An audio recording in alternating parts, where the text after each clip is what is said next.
Without the support of Riwal, it would actually make life a hell of a lot harder for all the things we need to achieve in a stopover. As you can see behind us, the boat's at deck height at 8 metres in the air.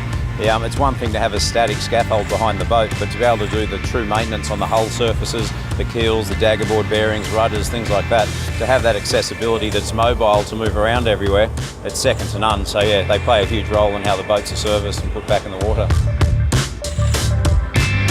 Where we're really fortunate with Riwal is that they have service agents all the way around the world. So it's a global company, and 8 times out of 10 we need nothing, but the fact of the matter is, yep, there are little tickles on the way, and to be fortunate enough in that town that somebody can show up and get it done has been really helpful.